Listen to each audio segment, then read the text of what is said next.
Hello, good morning students. बढ़िया, good. हम सीख रहे थे रूल्स ऑफ जर्नलाइजिंग, और रूल्स ऑफ जर्नलाइजिंग में हमने सबसे पहले ये पढ़ना होगा कि टाइप्स ऑफ अकाउंट्स कितने होते हैं, मतलब कि क्लासिफिकेशन ऑफ अकाउंट्स। और क्लासिफिकेशन ऑफ अकाउंट्स में हमने देखा था कि हमारे पास सबसे पहले होगा पर्सनल नेचर का अकाउंट, और उसके बाद होगा हमारे पास इम्पर्सनल नेचर का अकाउंट। और इम्पर्सनल में भी हमने देखा था फर्स्ट वन इज रियल और दूसरा देखा था नॉमिनल अकाउंट। अब देखो, मैंने कल आपको थोड़ा बहुत इंट्रोडक्शन दे दिया था इसका कि पर्सनल नेचर के अकाउंट में कौन कौन से अकाउंट्स आएंगे। मैंने बताया था कि पर्सनल नेचर के अकाउंट में 3 तरह के और अकाउंट्स आते हैं। उसका जो डिस्कस होगा वो आज की क्लास में करेंगे। उससे पहले देख लो पर्सनल नेचर के अकाउंट में कौन कौन सा होगा। The accounts which relate to an individual, firm, company और an institution are called is personal account. ये सारे जो होंगे वो पर्सनल नेचर के अकाउंट में आएंगे। अब देखना, इसमें हमने कौन सा देखा था, अकाउंट ऑफ मोहन। मोहन का अकाउंट हुआ, राम श्याम मोहन सीता गीता, कोई भी इंडिविजुअल पर्सन हुआ उसका अकाउंट होगा। दूसरा अकाउंट ऑफ डीसीएम लिमिटेड। अरे सर, ये तो कंपनी है, लिमिटेड लिख रखा है आपने, बिल्कुल सही, कंपनी भी हो सकता है, फर्म भी हो सकता है, कुछ भी। उसके अलावा account of Rajasthan university, account of Delhi university, capital account, drawing account, bank account, ये सारे के सारे किस में आते हैं, पर्सनल नेचर के अकाउंट में। सर इसका रूल भी लिखवाया था आपने, बहुत ईजी रूल है, debit the receiver, credit the giver. Sir आपने एक चीज़ और बताई थी कि इस अकाउंट में हमें कभी भी बिजनेस को नहीं देखना, हमें दूसरी पार्टी को देखना है, अदर पार्टी को देखना है कि सर ये जो अदर पार्टी है ये रिसीवर है कि ये गिवर है।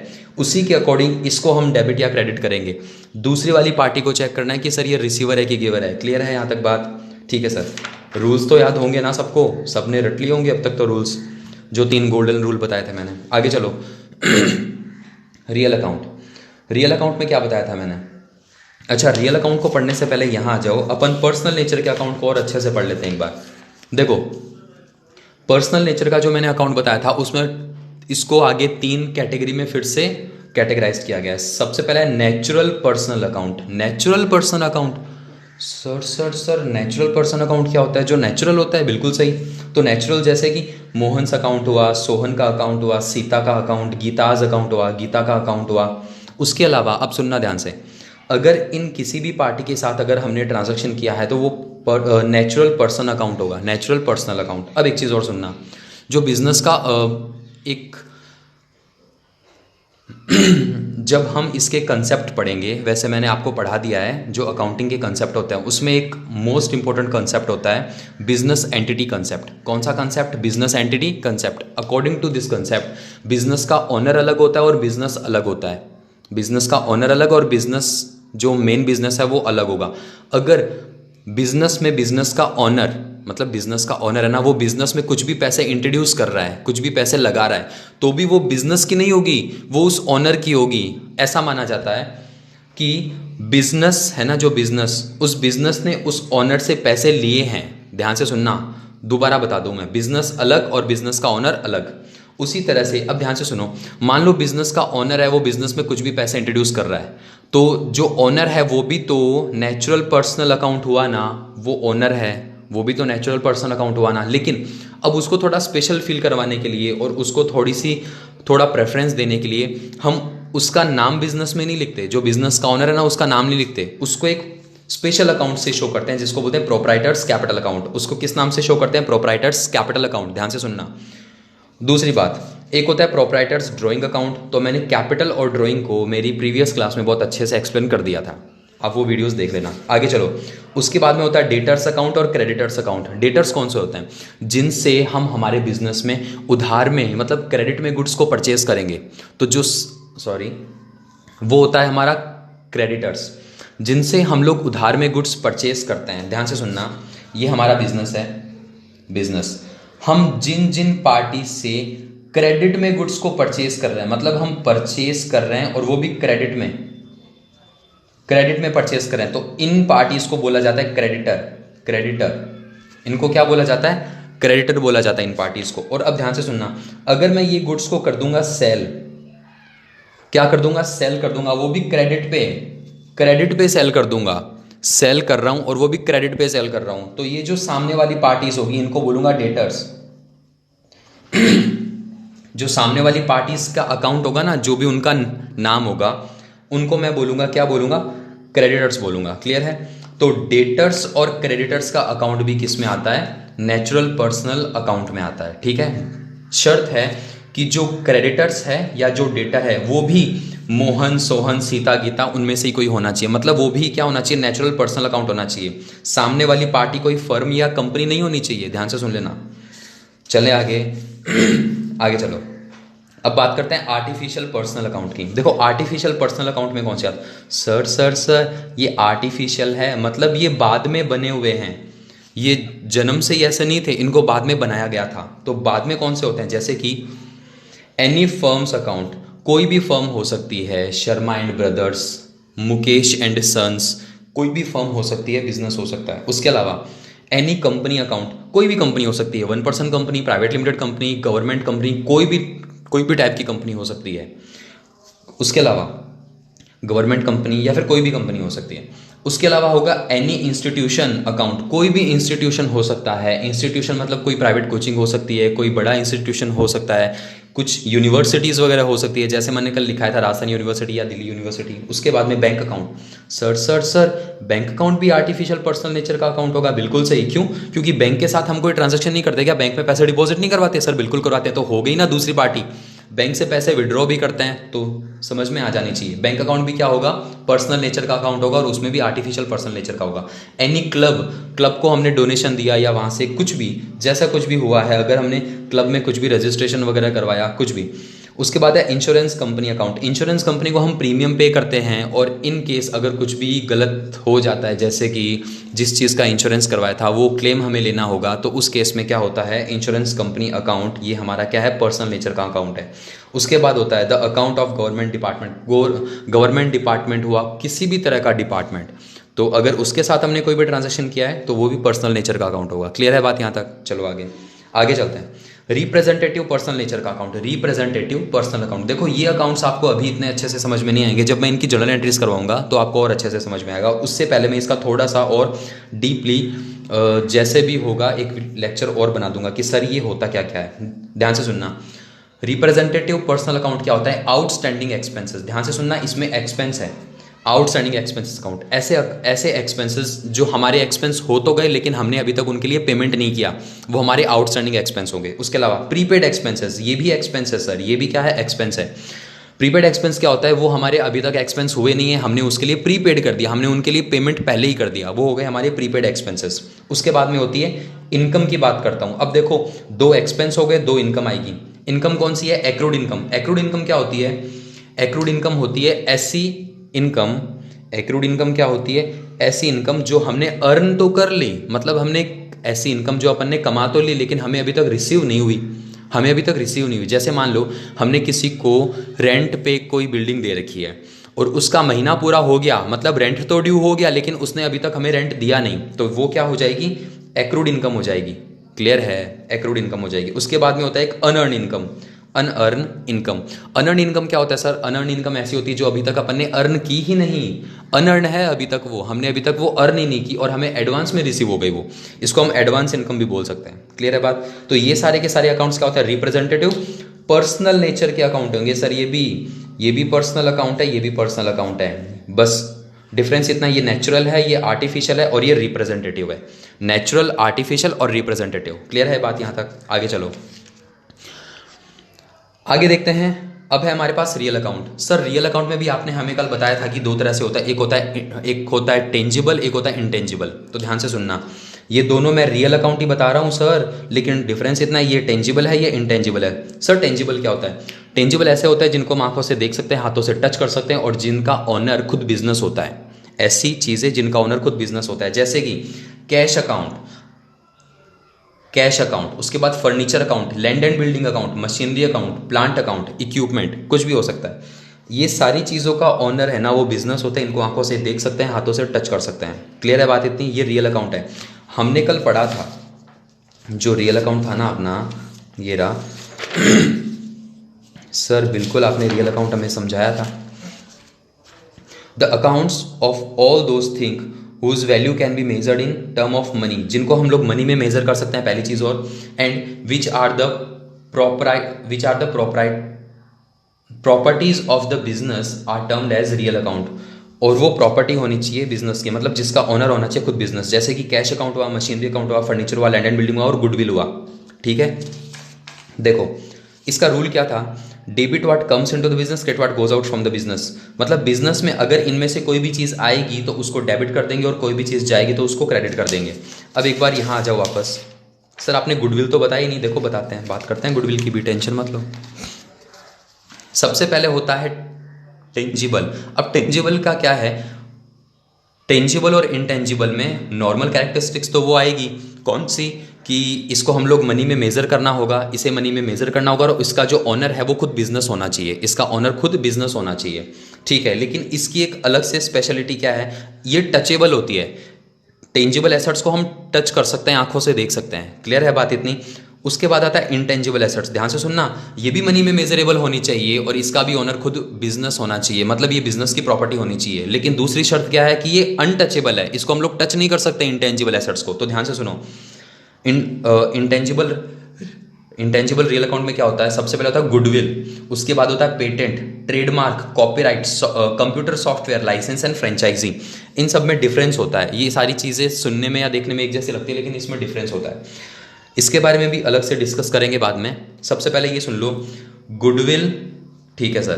पेटेंट क्या होता है, सर पेटेंट होता है जब भी कोई नया आविष्कार होता है या जब भी कोई नया इन्वेंशन होता है तो उसके लिए हमें रजिस्ट्रेशन करवाना पड़ता है कि हाँ भाई इसको कोई और चुरा नहीं ले, इसका जो फॉर्मूला है उसके लिए हमें रजिस्ट्रेशन करके कुछ अमाउंट पे करना पड़ता है, वो होता है पेटेंट।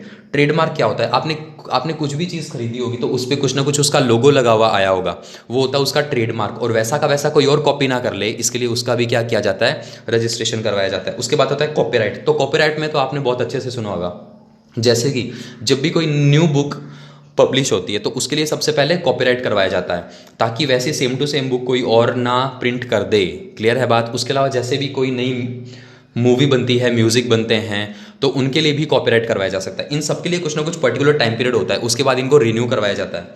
उसके बाद कंप्यूटर सॉफ्टवेयर आपको पता है, लाइसेंस भी आपको पता है और फ्रेंचाइजी भी आपको पता है। तो इस तरह से ये होती है सारी के सारी इंटेंजिबल रियल अकाउंट। ये क्या होता है, इंटेंजिबल रियल अकाउंट। रूल आपने पढ़ी लिया बहुत अच्छे से, आगे चलो। अब बात करते हैं नॉमिनल अकाउंट की, आ जाओ नॉमिनल अकाउंट की बात करते हैं। देखो ये वो है जो अपन ने कल पढ़ा था, इसलिए मैं बार बार इसको ऊपर लेके आ रहा हूँ ताकि आप उससे भी फैमिलियर हो जाओ दोबारा। Nominal account, this account include all the accounts of all expenses and incomes. This accounts include the account of expense और इनकम।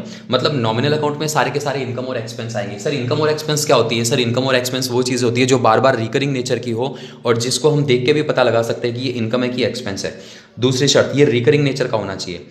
एग्जाम्पल में मैंने बताया था कि एक्सपेंस में होता है जैसे कि सैलरी पेड करना, रेंट पेड करना, इंटरेस्ट पेड करना, डिस्काउंट अलाउ करना या बैड डेप्ट होना। और इनकम में मैंने बताया था कि कमीशन रिसीव करना, इंटरेस्ट रिसीव करना, डिस्काउंट रिसीव करना, एक्सेट्रा। उसके बाद इसका रूल क्या था, सर रूल था इसका debit all expense and losses, credit all income and gains. Debit कर देंगे किसको, सारी की सारी एक्सपेंस और लॉस को, क्रेडिट कर देंगे सारी की सारी इनकम को और गेन्स को। यहां तक समझ में आई बात, ठीक है सर बिल्कुल समझ आया। अब इसको और अच्छे से समझा दो, चलो भाई अच्छे से पढ़ते हैं इसको, ठीक है। नॉमिनल अकाउंट की बात करते हैं। नॉमिनल अकाउंट में होते हैं हमारे पास एक्सपेंस और दूसरा होता है इनकम। अब एक्सपेंस में कौन कौन से होते हैं, देखो एक्सपेंस बहुत तरह के होते हैं लेकिन मैंने कुछ एक को लिखा है, ज़्यादा लिखना पॉसिबल नहीं है वरना तो पूरा पन्ना भर जाएगा ये, ठीक है, पूरा पेज फुल हो जाएगा।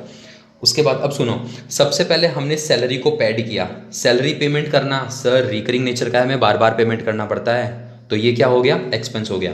रेंट पेड करना पड़ता है, स्टेशनरी एंड प्रिंटिंग के एक्सपेंसेस करने पड़ते हैं हमें। उसके अलावा और भी बहुत सारे मिसलेनियस एक्सपेंसेस होते हैं। ट्रेवलिंग एक्सपेंसेस हो गया, एडवर्टाइजमेंट एक्सपेंस हो गया, उसके अलावा कमीशन पेड हो गया, हमें कमीशन पे नहीं करना पड़ता क्या, सर बिल्कुल करना पड़ता है। ऑफिस के एक्सपेंस हो गया, सेलिंग एंड डिस्ट्रीब्यूशन के एक्सपेंसेस हो जाएंगे, डेप्रिसिएशन हो जाएगा। तो इस तरह से ये हमारे पास बहुत सारे खर्चे हो गए जिनको हम एक्सपेंस बोलते हैं। अच्छा सर डेप्रिसिएशन क्या होता है, देखो एक होता है डेप्रिसिएशन, एक होता है अमोर्टाइजेशन, दोनों में थोड़ा सा ही डिफरेंस है, तो इसके बारे में भी बाद में डिस्कस करेंगे। चलो इतना समझ में आया, दोबारा पढ़ लेना इसको, बहुत इजी है। ये सारे के सारे अपने एक्सपेंस है। उसके बाद बात करते हैं इनकम की। इनकम कौन कौन से होते हैं, देखो सबसे पहले एक हो गया रेंट रिसीव करना, फिर हो गया कमीशन रिसीव करना, उसके बाद हो गया इंटरेस्ट रिसीव करना या डिस्काउंट रिसीव करना। ये सारे के अपनी इनकम होते हैं। इसके अलावा और भी बहुत सारी इनकम हो सकती है। लेकिन एक चीज़ बताना, सर आपने यहाँ पे सैलरी पेड लिखा एक्सपेंसेस में, सर हमें सैलरी रिसीव नहीं हो सकता क्या, सैलरी रिसीव नहीं हो सकता क्या? एक बात बताना, हमारा बिजनेस कहीं पे एम्प्लॉयमेंट के लिए जाएगा क्या? हमारा बिजनेस एक दिन सुबह क्या हुआ, हमारा बिजनेस सुबह खड़ा हो गया, उसके नीचे से 2 पैर निकल गए और वो जा रहा है किसी कंपनी में इंटरव्यू देने के लिए कि हाँ भाई मुझे जॉब पे रख लो। ऐसा पॉसिबल है क्या? नहीं है ना। तो इसका मतलब क्या होगा कि कभी भी बिजनेस की जो इनकम है ना वो सैलरी रिसीव इनकम हो ही नहीं सकती। क्लियर है? तो इसमें डाउट मत रखना सर आपने सैलरी एक्सपेंसेस में लिखा दिया, इनकम में क्यों नहीं लिखाया। तो कुछ चीज़ों को ध्यान रखना। समझ में आई ना बात? अब देखना, मैं आपको कुछ एक ट्रांजैक्शन दे रहा हूँ, आप इनको घर पे अच्छे से पढ़ोगे, अच्छे से घर पे इनको पढ़ोगे, इनको नोट कर लेना। अच्छे से घर पे पढ़ने के बाद में आप इनकी खुद जर्नल एंट्रीज बनाने की कोशिश करोगे। मुझे पता है जिन्होंने पहले थोड़ा बहुत पढ़ा है वो इसको ट्राई करके अच्छे से सॉल्व कर सकते हैं, बहुत ईजी है। लेकिन जिन्होंने नहीं पढ़ा वो भी घर पे इसको अच्छे से ट्राई करना कि सर इनकी एंट्री बनेगी कैसे। और मैं इनको डिस्कस करूँगा कल के लेक्चर में कि ये एंट्रीज बनी कैसे। चलो मैं आपको एक दो एंट्री करके बता देता हूँ। जैसे कि सबसे पहले वाली एंट्री है, फर्स्ट एंट्री, इसको कर लेते हैं अभी, ठीक है।